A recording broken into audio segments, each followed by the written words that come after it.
Hey, welcome to BitBoy Crypto. My name is Ben. I'm not in jail. So, had court today. Look, Bitcoin's boring right now. 19 countries say they want to join the BRICS nations. It's dual economy, yada, yada, yada. I want to tell you guys about what happened today in court. And I'm going to be as brief as I can with this because I just made a video and it was 20 minutes and that's too long. So I'm going to try to keep this 4 or 5 minutes. Just let you guys know briefly what happened.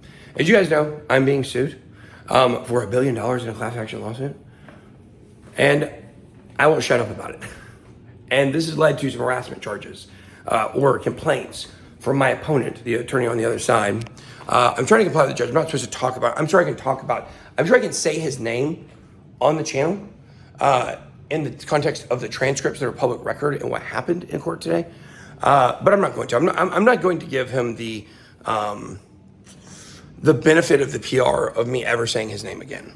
So what happens is we go in court, and I think that the guy thinks I'm an idiot. And that's, a lot of people that are loud and they are boisterous and they have big egos, humble in the right situations.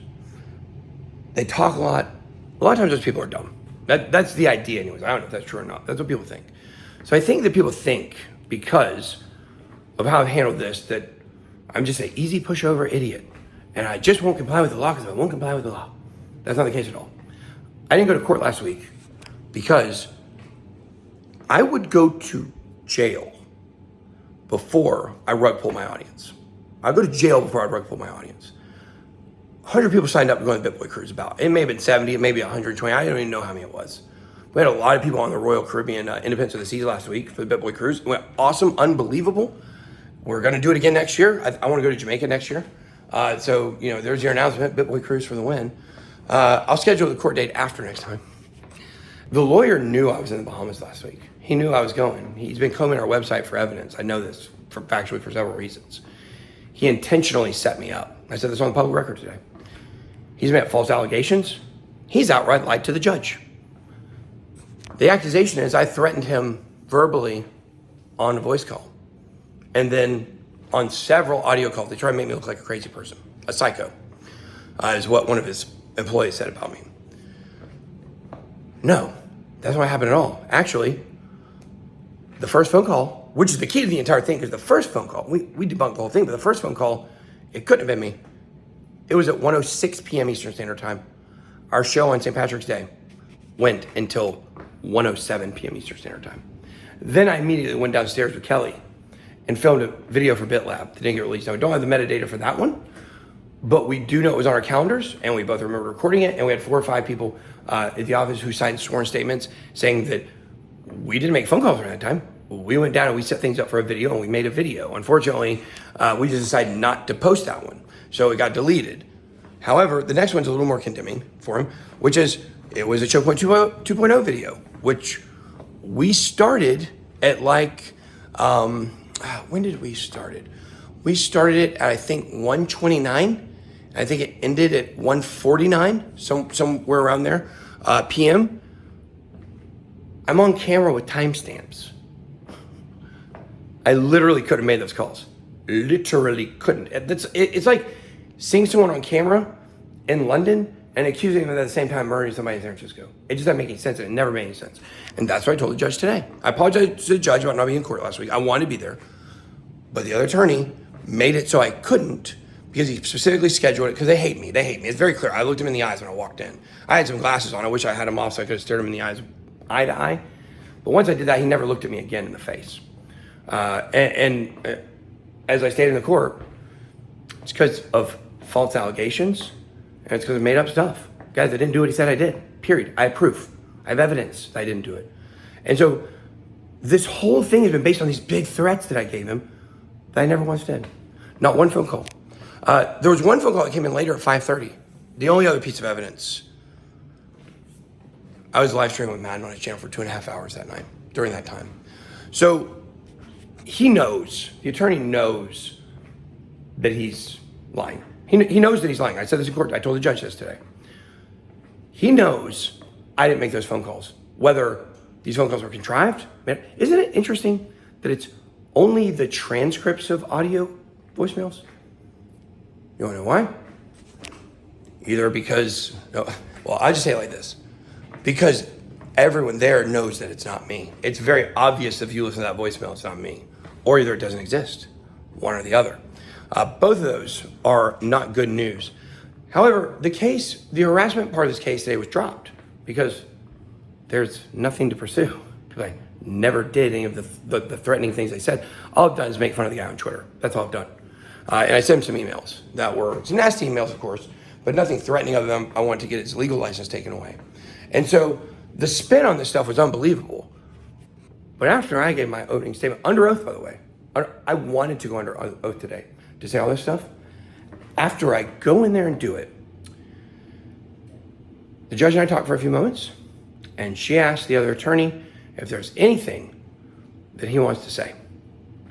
He smirks a little bit. He stands up. He leans over in the microphone. No, Your Honor. The case is over, and for this part of it, the harassment side, which means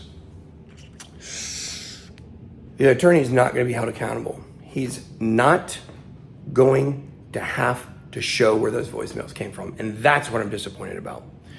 Because I've got a chance here in so many ways to clear my name, not just on this case, but beyond that, with a lot of false allegations people say about me all the time. And I'm chomping at the bit to... This lawsuit has been a gift handed to me on a silver platter. There's so many great things that I can do with this. And I really believe that by the end of this entire saga, maybe a while, my name's gonna be cleared on not everything here, but people are gonna start looking at me in a different way. I'm not a cartoon character. Okay, guys, I'm not a meme. I'm a real person with a real family that's made a lot of money in crypto and has done very well, and I try to help people. And that's it. That's all that I do. And yes, I make some enemies along the way. Who are these enemies? Are people who take advantage of people. That's who I go after. Think about all the people I've gone after. They're people that take advantage of people, and I stand up for people. That's what I did today in the courtroom. That's what I'll continue to do. Now, what comes next from here, I'm not sure, but I did on the record today, on the transcripts. Now, look, you guys know we love our partner Stake. They're our main sponsor on the channel. They are our channel sponsor. We love Stake. I made a bunch of money on there the other night, on my own money. I always want to point that out. Because I know, people go after people who pretend like it's their money and it's sponsorship money. No, I take the same amount of money home today that I took 2 years ago every week. I take the same amount of money every week, and I have. Doesn't matter how much money's coming in from a sponsorship. And if I lost the money, it's really my money that I lost. So they are a partner and they do pay us, but I collateralized a bunch of my NFTs to get some money to put on Stake the other night, which is, I said this in a video last night, of course, if you watch, you go back and watch it. But the fact is that I made a lot of money on Stake the other day. A lot of money. $162,000 from 1,200. It was luck. It was pure luck. It was pure luck. But what did I do with that money? Well, I bought a Bored Ape, and I bought a Rolex today. So this Rolex is sponsored by Stake. Now, I did, of course, in the transcript, you guys will be able to see it when it's made public in the next few hours probably, is that my opponent had a very big problem with me continuing to say sponsored by Stake. Very big problem with it. I actually wore a tie today that says Stake on it to the courtroom. Because, why did I do it? Well, number one, because I love Stake. And what do I mean by that? I love them. They're great people. I've enjoyed working with them so much. And look, you may hate them because they're gambling, but where do you think adoption comes from in a lot of different senses? It comes from some of the nefarious industry. I mean, what made Bitcoin popular? Silk Road, right? So what I would say is, from my opinion, I think Stake is very honest. And I've really enjoyed working with them. And I think they're really cool. And I was glad to be able to live the meme in real life where I wore my Stake tie. So you guys can go check out Stake. We've got some links on Twitter. You can go, we're going to do another giveaway with them here pretty soon. But I didn't say it. I didn't say sponsored by Stake. I didn't even reference my tie. My opponent did it for me. So you guys can check it out on the transcripts. We'll make sure to post that. And I want everybody to know, I want to be very clear here. I will comply with the court. Whatever the court says from this point, I'm going to go with. Now, if I'm in a situation, like I have to choose to rug pull my audience or show up to a court date, well, next time I've got representation, we'll be able to go through a proper channel to get delayed, right? Or get me where I don't have to appear on that day and time. But just remember, I will always choose my audience. I will always choose my audience because the BitSquad, the best group of people, not just on the internet, not just in the world, the entire Milky Way galaxy. There's another galaxy out there that's awesome. People really love it. They're great people. They're better people than us. They actually, they destroy the environment and they love it. They don't judge anybody. I'm just kidding. So anyways, that's what happened today. I would love to say I'm coming back, but I've got an interview on Thursday that someone's doing for me or with me that's gonna be absolutely huge. Let me tell you this. Absolutely huge. Huge. It's gonna be huge. So you gotta find out more. It's not Donald Trump. Or is it? Okay, guys. That's all I got. I'm in South Florida. I'm gonna go play some poker. Be blessed.